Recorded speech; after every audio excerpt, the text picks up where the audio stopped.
देश में लगातार बढ़ रहे वायु प्रदूषण से कई इलाकों में आबो हवा जहरीली हो रही है। वहीं एमपी का ग्वालियर शहर भी इस लिस्ट में शामिल हो गया है। दीपावली के बाद से ग्वालियर का एयर क्वालिटी इंडेक्स 300 पार कर चुका है।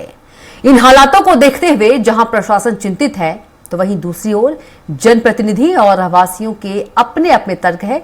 देखिए हमारी खास रिपोर्ट में।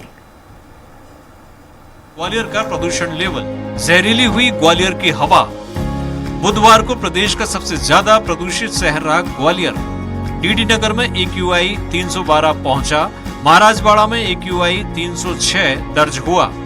PM10 बढ़ाने के चलते शहर में बढ़ा प्रदूषण। शहर में बदहाल सड़कें, वाहनों के चलते बढ़ रहा प्रदूषण। ग्वालियर शहर की खस्ताहाल सड़कें और अधूरे पड़े निर्माण लोगों के लिए मुसीबत बन गए हैं। हर दिन उड़ती धूल से प्रदूषण शहर वासियों की सांसों में जहर घोल रहा है। दीपावली के बाद से खतरनाक स्तर पर प्रदूषण का बढ़ना चिंताजनक है। जानकार भी मानते हैं कि शहर इस समय सबसे ज्यादा प्रदूषित है। इसके लिए प्रशासन पूरी तरह से जिम्मेदार है।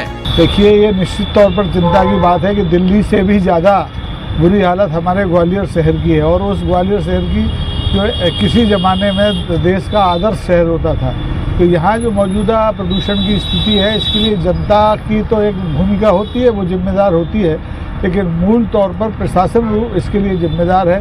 शहर में सार्वजनिक परिवहन की स्थितियाँ शून्य हैं, सड़कें खुदी पड़ी हुई हैं, संधारण का काम बिल्कुल ठप है। शहर में आप बिना धूल के 10 मिनट भी किसी सड़क पर चल नहीं सकते।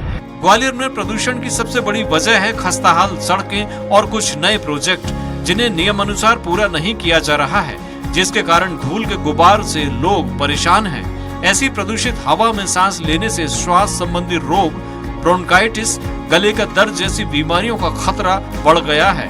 हालांकि ग्वालियर में प्रदूषण हमेशा से ही ज्यादा रहा है, जो कि चिंताजनक है।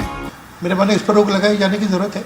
कंस्ट्रक्शन के समय जो भी एक तरह से प्रिकॉशन लेनी चाहिए, जैसे डिब्रीज है या जो प्रदूषण होता है, मेरा मानना है कि इसमें और अधिक कड़ाई लाने की ज़रूरत है, तब इस पर काबू पाया जा सकता है, ऐसा मेरा मानना है। नहीं, काम तो कर रही है, मतलब मैं तो एकदम ऐसा नहीं कहूँगा, मैं भी देखता हूँ सड़क पर काम करते हुए।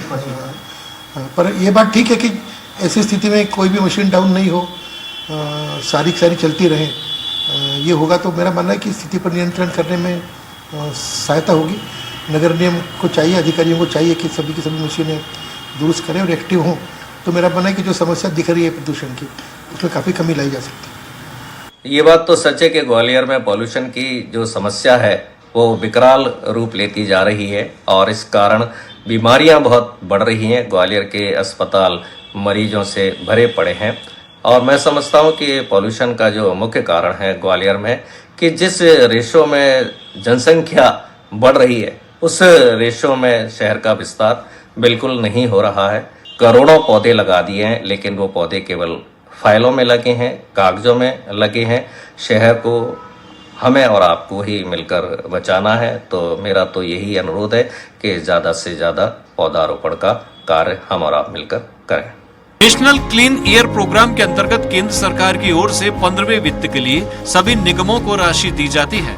ग्वालियर नगर निगम को बीते 3 साल में वायु प्रदूषण सुधार के लिए 100 करोड़ से अधिक रुपए मिले हैं और निगम द्वारा पूरी राशि खर्च भी की जा चुकी है, लेकिन उसके बावजूद भी हालात में कोई सुधार नहीं है। अब देखना लाजमी होगा कि बढ़ते प्रदूषण को लेकर प्रशासन क्या कदम उठाता है। विनोद शर्मा, स्वराज एक्सप्रेस, ग्वालियर।